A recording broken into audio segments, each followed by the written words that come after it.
Welcome to Top Down with TCM. I'm your host, Weston Weinberg, joined with my co-hosts, Azaan Barlas and Jason Cruz. And today we're speaking with Rohan Ronvelia. Rohan, can you tell us a little bit about your background and your experience?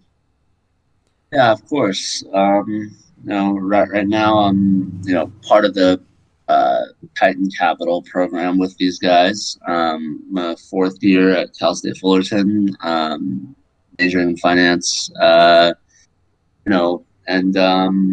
my background lies in I have plenty of investment experience in terms of internships. And I have aspirations to go into commercial real estate. All Okay. right, Rohan, Cool. so I know your most recent experience started with Canterbury Consulting. Can you tell us a little bit about your time there and what you learned and how it added to your expertise? Yeah, so Canterbury Consulting, they are an institutional investment advisor. They handle or invest capital of charities and endowments, and that they allocate into ETFs, bond funds, private equity funds, VC, hedge funds as well. So they invest kind of across the spectrum. I learned a lot about the institutional advisory space. I got to sit in on diligence calls with private equity fund managers and some top VC investors.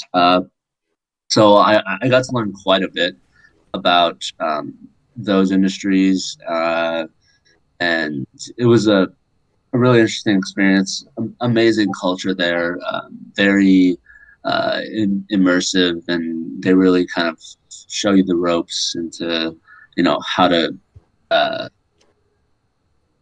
really participate in the institutional advisory space. So yeah, great experience. Interesting. I kind of want to like piggyback off of what you just said. So, you have had a couple of internships, but it seems like you really like the culture at Canterbury. So my question is, what makes like an internship good? Like, what makes a good internship experience? Yeah, I think being able to make your interns feel how do I say it? Make your interns feel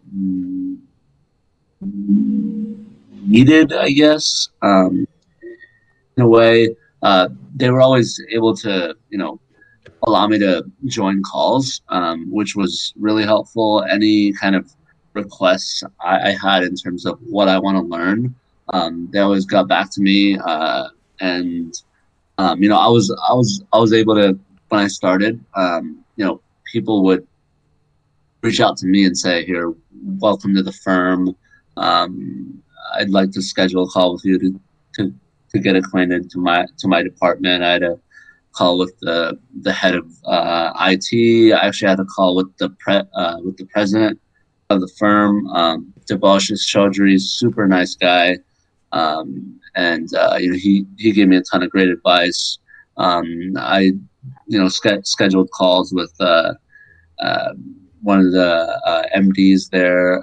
His name's JD, amazing guy as well. So it was a team effort in making the internship very kind of well rounded, and allowing the interns to participate in a lot of more interesting things. And I mean, the work was still very kind of detail oriented.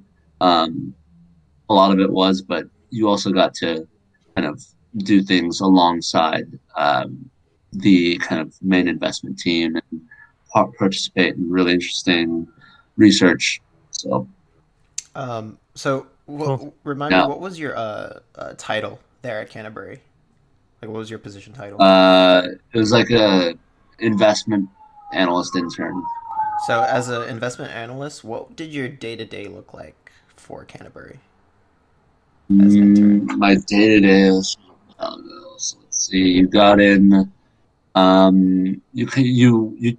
You run asset allocation reports for um, different funds that we're investing in. So, um, say you have a client and you need to update it for quarter four, and the client wants to change their allocations, increase allocations in hedge funds. You'd go in and put those changes into Excel, run the report through this software. I forgot what it was called, and create a PDF, and then I'd email that to my analyst, who would then kind of you know give me some changes, and then we could, if it was like towards the beginning of the week, we would have like a team call, as a 1 hour Zoom meeting, to talk about our current projects, current investments, and then after that you could in the afternoon have like a diligence call with a VC investor. So yeah, it's no days is the same though. Okay. Now, you have been able to land a lot of opportunities, and because of that, people in TCM call you the guru of the recruitment game. And I was wondering if, and I was wondering if you could tell us or let the listeners know a little bit about your strategy and how you've been able to build connections with people high up in these firms, Yeah. to land yourself a job outside of school. Yeah. So, recruiting guru, that's funny. I guess my main tool has been LinkedIn. And also, you should for sure check out Wall Street Oasis. It's like the best kind of online forum for careers in finance. So what I did on LinkedIn was kind of use the search tool and kind of look for people at all the firms I wanted to apply to, and I'd reach out to mostly analysts and associates, try to get on the phone with them, talk to them, and try to get acquainted, learn more about the role. And the goal was to kind of get them to help you out in the interview process and get you an interview in the first place. And then I also utilized cold emailing. I've sent probably like 300 or 400 cold emails throughout my recruiting process, which was really, really difficult. It was a grind. I recruited for investment banking and then commercial real estate as well. I applied at a couple private equity funds as well for in internship roles, but didn't get anything back. Interviewed at William Blair last year. That was one of my only IB interviews. And then for real estate, I interviewed at JP Morgan in their commercial real estate group, and then eventually got the U.S. bank role in November. And I mean, congratulations on receiving the U.S. bank offer, and that really makes me think like like you and us, like we're coming from a non-target school, that is Cal State Fullerton, and even though we may know a good amount about finance comparative to these other schools, we don't have that name recognition. So how are you able to set yourself apart from the other? Yeah, that's a good point. I mean, you really have to put yourself out there and not be afraid and not be kind of restricted by this whole non-target thing. I think there have been plenty of people who have landed roles over like Harvard and Penn and Stanford kids from state schools. I mean, like I know for a fact ASU and U of A actually like who are very frowned upon on Wall Street just because they're such party schools. But a lot of those they probably send 10 to 20 kids every year to Wall Street. So there's still like a ton of opportunity to be very personable, to be outgoing and aggressive in the right way in trying to find a role at Wall Street firms. So that that's just it just comes from wanting it more and over preparing. When you go into an interview, you should definitely feel over prepared, not at all scared that they're going to ask a question you didn't prepare for. You got to know as much as you can know, as much as you can possibly know. You study all the interview guides that are out there for free. I mean, there are tons of them, and just kind of be a hardworking individual. And I want to put some things into perspective into how much work Rohan has put into recruiting. In your time of like really going into recruiting, how many hours a week do you think you spent contacting people and like applying to jobs and like preparing for interviews, like on average, just to put it in perspective? Just recruiting, preparing for interviews, reaching out to people. Probably like just that. Probably in the really hype of recruiting, probably like 20 to 25 hours a week. Just doing recruiting. Yeah, and then it's still like full-time student. Yeah. And then I interned at Canterbury as well. So like last fall semester was like the most stressful semester of my entire life. And then once you landed US Bank, I'm sure that was like it was a huge relief. Like right now I'm literally just coasting. Like I literally like it's so nice. So you definitely earned it for the people who are watching. I have like a question kind of related to, unless you want to go. No, go for it. It's all good. Okay. So like, okay, let's say you have started like you're reaching out to people and you don't have a job currently. You're trying to look for one in like the finance industry. You're getting calls and stuff, but on the call you just kind of don't know what to say. Like I've called people a bunch of times and like I call them, they're like, "Hey, what do you want to talk about?" And then I just kind of like misstep and like don't really know what to say. And then in my mind, I'm always like, I have to ask them like, like, can you send my resume over? So like, I don't know, like what mentality do you need to have, and what do you actually say? It comes with a lot of practice. Like the first few calls, for sure. I'd recommend. If I really answer your question, I'd recommend like when you're just starting out recruiting, I'd reach out to like smaller companies or people who work at smaller companies and companies that you don't really like aren't your like top 5 choices, and kind of get your like bad calls out of the way. And I'd recommend before the call, look through their LinkedIn, see what experiences that they have, see what school they went to. I'm in a fraternity here on campus, so like if I looked at a profile, if someone who works in New York and they were at the DKI chapter in like University of Washington, and they work at Barclays in New York, I could kind of bring that up in the call, and like it just creates some kind of like mutual connection, and you could find that with, I mean, if you're in like some kind of honors club and someone you reach out to is in that same club, kind of create that mutual connection, and then prep a list of questions to ask.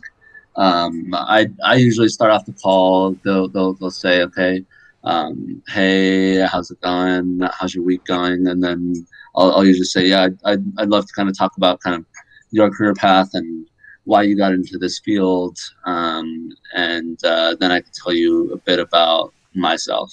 That's how I would start off the call, and then you talk about yourself, and then you could ask kind of one of the questions I always asked was, I'd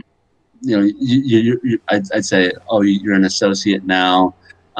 What skills have you gained, or what are the most important skills or qualities you've gained from being an analyst through your last 3 years in the business?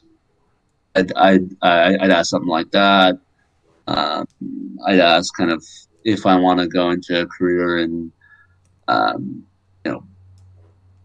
so when I was recruiting, I asked kind of, I've talked to people who work in commercial real estate development, real estate acquisitions, real estate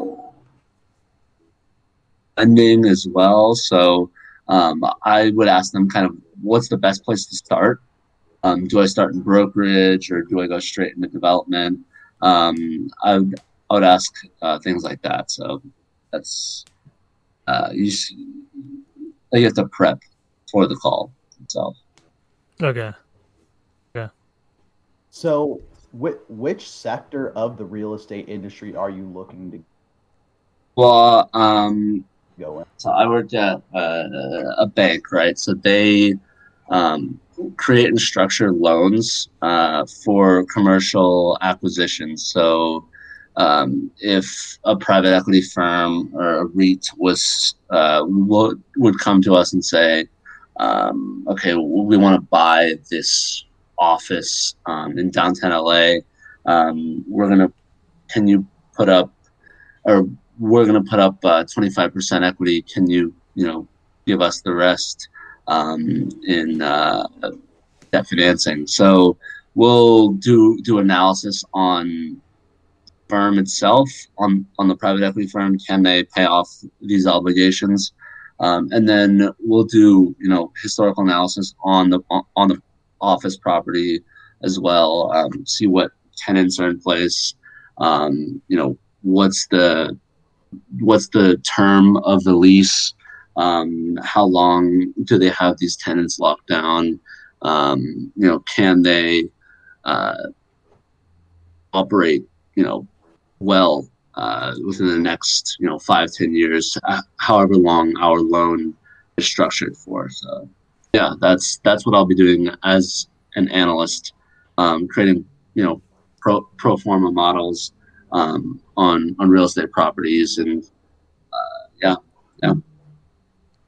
So it sounds very similar to, or would that be considered underwriting for the bank? What you're doing? Yeah.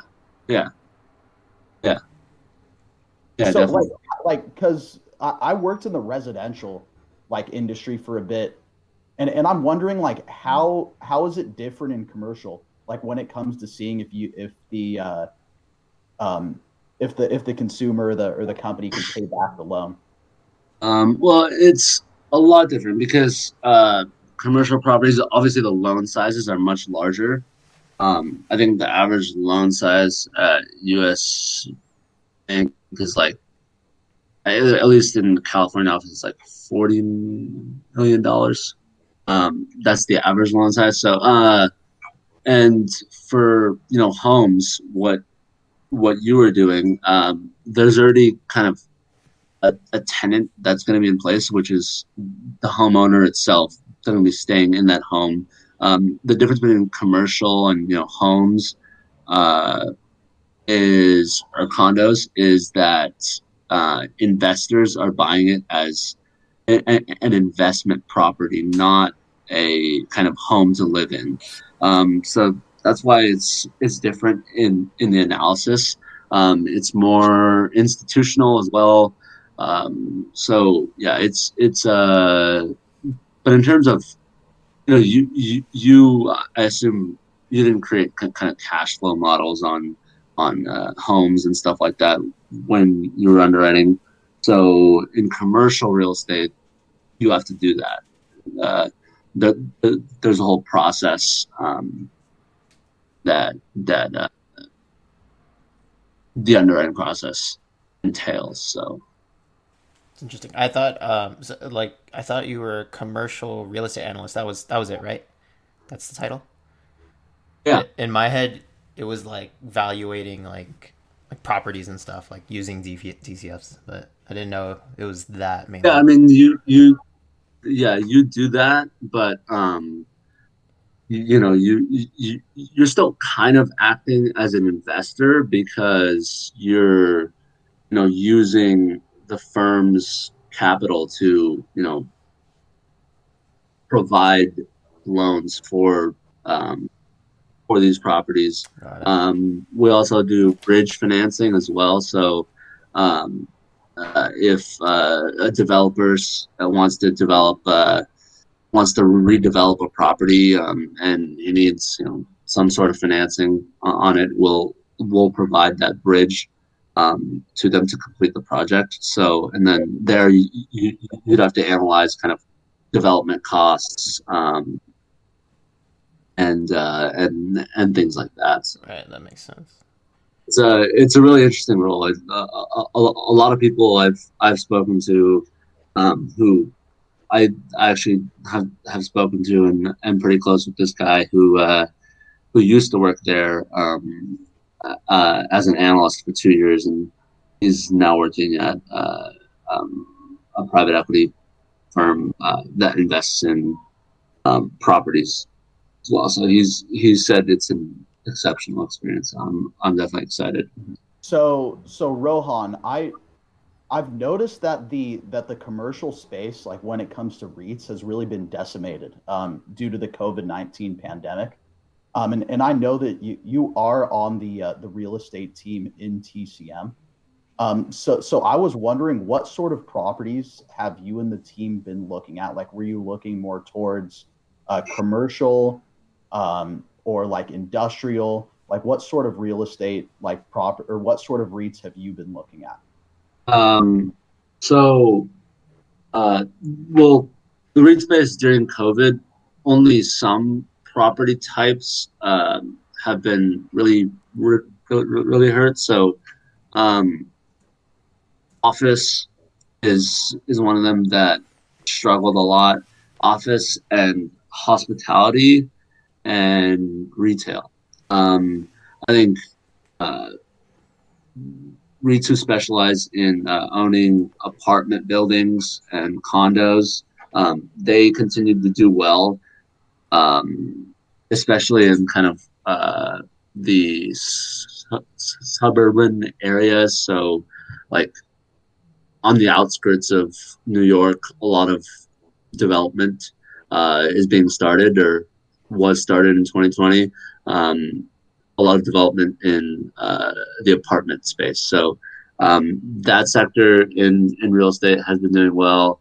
And then industrial is probably the top performer through 2020 because of the kind of acceleration of e-commerce. And COVID accelerated the technological transformation, and a lot of companies went virtual.